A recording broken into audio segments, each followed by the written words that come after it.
Today we come to the old war horse, Nitish Kumar, long time in politics. Well, Manish, we've had several discussions now. Let's go to the grand old man of Bihar, Nitish Kumar. All the others have retired hurt, as we say in cricket. Lalu Prasad is out, Ravi Shankar Prasad is out. They all. So Sushil Modi unfortunately passed away. So Nitish is the last man standing. निश्चित रूप से दोहरा नीतीश कुमार का भी ये आप कह सकते हैं कि ये आखिरी चुनाव है। हालांकि राजनीति में कभी कुछ आखिरी होता नहीं है, जब तक आपकी सांस चल रही है आपकी राजनीति जारी रहती है। लेकिन नीतीश कुमार का जो आजकल जो भी उनका फिजिकल कंडीशन है, हालांकि वो काफ़ी एक्टिव हैं, रोज़ अपने ऑफिस में बैठते हैं, रोज़ जाते हैं, कोई ना कोई सरकारी कार्यक्रम में भाग लेते हैं, लेकिन ये एक ओपन सीक्रेट है कि जो नीतीश कुमार जिनको हम और आप जानते थे वो अब नीतीश कुमार नहीं है। इसका तो that happens to everybody. People get old. Simple. I'm getting old, so I should know. लेकिन दिक्कत यह है कि जो उनकी पार्टी है उस पार्टी को मालूम है कि अगर एक बार नीतीश कुमार घर बैठ जाते हैं, जैसा कि मैंने कहा कि लालू यादव अगर घर बैठे तो उस समय लालू यादव सत्ता में नहीं थे, तो उन्होंने अपना पूरा एक तरह से राजनीति की जो लिगेसी थी वो अपने छोटे बेटे तेजस्वी यादव को दिया। रामविलास पासवान एक्टिव थे, लेकिन उनको मालूम था कि हेल्थ जो है उनका अब नीचे डिटोरिएट होना शुरू हुआ है, उनको हार्ट का प्रॉब्लम हुआ, तो उन्होंने एक तरह से चिराग पासवान को एस्टैब्लिश किया। But you know Nitish doesn't have a son who is into politics. हाँ, so यहाँ पे ये आज जो बिहार की राजनीति में खासकर जनता दल यूनाइटेड के जो नेता हैं, उनके जो समर्थक हैं, उनके लिए ये सबसे बड़ा धर्म संकट है, क्योंकि जनता दल यूनाइटेड का जो कार्यकर्ता है, जो वोटर है, जो उनका कोर वोटर है, वो मैं आपको बता दूं काफ़ी यूनाइटेड है, इंटैक्ट है। वो चाहता है कि जिस प्रकार लालू यादव, रामविलास पासवान ने अपनी जो लिगेसी है वो हैंडओवर किया अपने बेटों को, उसी प्रकार नीतीश कुमार भी अपने बेटे निशांत को हैंडओवर करें और उनको वो एक्सेप्ट करने के लिए तैयार हैं, वो कैंपेन करें निशांत का। इसीलिए उनके परिवार के लोगों ने पब्लिक अपीयरेंस भी बढ़ाया। लेकिन कहीं ना कहीं नीतीश कुमार इस चीज़ को लेके असहज हैं और जो उनके इर्द गिर्द जो उनके साथ रोज इंटरेक्ट करते हैं जो नेता, उनका कहना है कि ये जो फैसला है ये नीतीश कुमार को करना है कि उनका बेटा राजनीति में आएगा या नहीं। लेकिन अभी तक इसका वो नीतीश कुमार इसे अप्रूव नहीं कर रहे हैं, लेकिन इसके कारण उनके वर्कर्स में जो है काफ़ी मायूसी है। उनके जो वोटर हैं उसमें आप एक तरह का एक उदासी छाई हुई है कि आखिर नीतीश ऐसा ये घोषणा क्यों नहीं कर रहे हैं। No, but if Nitish Kumar does not anoint his son as a successor, then what happens to the coalition? Because, I mean, he does have a fairly large chunk of supporters.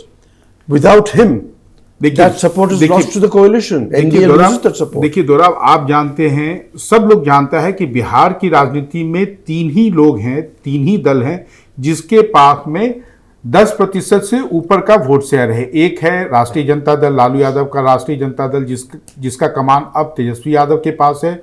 एक दूसरी नरेंद्र मोदी के भारतीय जनता पार्टी, जिसका कमान अब सम्राट चौधरी और अन्य नेताओं के पास है, लेकिन वो पार्टी रिमोट कंट्रोल से दिल्ली से संचालित होता है। जब तक सुशील मोदी थे तब तक सुशील मोदी कम से कम उनको एक वर्किंग ऑटोनॉमी थी।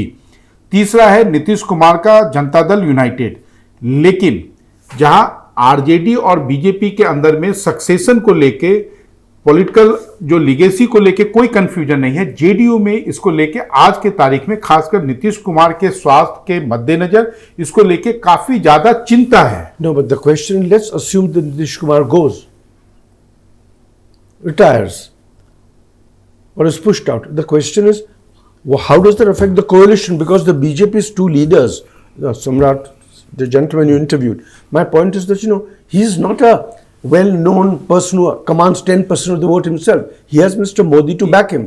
But our research always shows that Mr. Modi in the Lok Sabha is one thing, Mr. Modi in the Vidhan Sabha is another matter. People do vote differently. So the question is, the whole ship then gets rudderless because JDU has no leader, BJP has no local leader. What happens?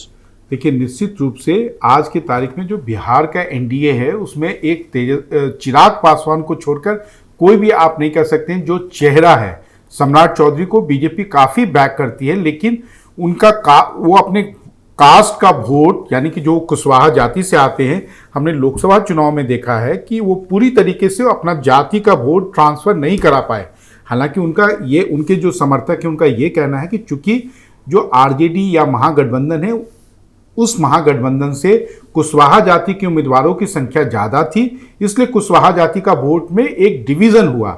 लेकिन ये एक सच्चाई है कि अगर Nitish Kumar collapse करते हैं या नीतीश कुमार घर बैठ जाते हैं तो निश्चित रूप से जनता दल यूनाइटेड में बिखराव होगा। एक बड़ा जो तबका है उस पार्टी का, जो बीजेपी की तरफ, जिसको लगता है कि बीजेपी के साथ जाने से उसका राजनीतिक करियर, उसका राजनीतिक भविष्य बचा रहेगा, वो बीजेपी के साथ जाएगा। जो सोशल जस्टिस के फोर्सेज हैं वो निश्चित रूप से महागठबंधन की ओर अपना रुख करेंगे। So what you are saying is that in terms of the way it looks now, that Nitish Kumar's son is not in active politics. If Nitish Kumar goes, the JDU's just party is over. देखिए, निश्चित रूप से इस बात में कोई शक नहीं है कि अगर नीतीश कुमार ने अपनी लाइफ टाइम में या नीतीश कुमार के जाने के तुरंत बाद अगर निशांत को पार्टी का ताज या पार्टी की कमान नहीं दी गई तो पार्टी के दफ्तर में ताला लगने के अलावा और कोई दूसरा विकल्प नहीं बचेगा। So you're saying to me that except for the BJP, no party can survive without a dynast leader or a guy who begins a party like Prashant Kishore's began a party. Everybody has to have a father who was a politician, and so I get in. लेकिन ये एक सच्चाई है कि आज की तारीख में जो आरजेडी है, जो लालू यादव ने बनाया था आरजेडी, लालू यादव ने अपने लाइफ टाइम में अपनी पार्टी की कमान अपने बेटे को दे दी, तो उनका party, He's got 11 kids, so he can manage that. What about the others who don't have 11 kids? तो चिराग पासवान अपने माँ बाप के इकलौते बेटे थे, तो उनको उनके पिता ने दिया। उसी तरीके से निशांत भी इकलौते बेटे हैं नीतीश कुमार के। But don't forget, Chirag Paswan was promoted by his father while he was alive and pushed. Nishant, I mean, I'll tell you one thing. You go outside Bihar and ask anybody, who's the son of Nitish Kumar? Nobody knows. He's not in the frame. Is he in the frame in Bihar? Do people in Bihar know him? यही जो आप बोल रहे हैं दोराब, यही उनकी party के कार्यकर्ता या उनके जो कट्टर समर्थक हैं वो भी यही चाहते हैं कि जब तक नीतीश कुमार सत्ता में बने हुए हैं उसी समय निशांत को वो अपना राजनीतिक उत्तराधिकारी घोषित कर दें तो वो ज़्यादा अच्छा होगा, क्योंकि वो एक तरह से स्मूथ ट्रांजिशन होता है। नहीं तो फिर आपको हर तरह के दावेदार होते हैं। और आप जानते हैं कि समाजवादी पार्टियों का जो इतिहास रहा है, पहले काफ़ी पार्टियां टूटती थी, बनती थी, लेकिन आज की तारीख में अगर आप कहें तो जनता दल यूनाइटेड अगर इस बार सत्ता में नहीं आई तो निश्चित रूप से जनता दल यूनाइटेड एक तरह से बिखराव की ओर जा रही है। So in your opinion, why has Nitish Kumar not pushed his son? देखिए, ये Because he's got enough time. I mean, he knows he ages every day, right? Like all of us do. So how come he's not brought in his son? देखिए, नीतीश कुमार की जो पूरी personality है उसमें एक लचीलापन भी है। उन्होंने कई सारे बातें की जिसपे उन्होंने एक तरह से समझौता किया। जैसे अगर आपको याद हो, नरेंद्र मोदी का मामला हो, या अभी हमने देखा है कि पिछले 1 महीने के दौरान उन्होंने कई सारे ऐसे कदम उठाए जिसके बारे में उनकी राय अलग होती थी। जैसे फ्री बिजली देने के मामले में वो हमेशा बोलते थे कि इससे आप पूरी तरीके से, मैं इसका समर्थन नहीं करता हूं, लेकिन बिहार में भी उन्होंने 125 यूनिट फ्री बिजली देने की घोषणा की है।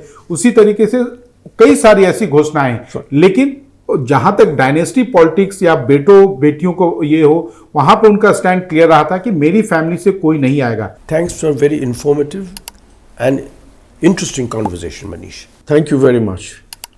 धन्यवाद दोराब। डिकोडर पर हमारी चर्चा जारी रहेगी। देखते रहिए डिकोडर।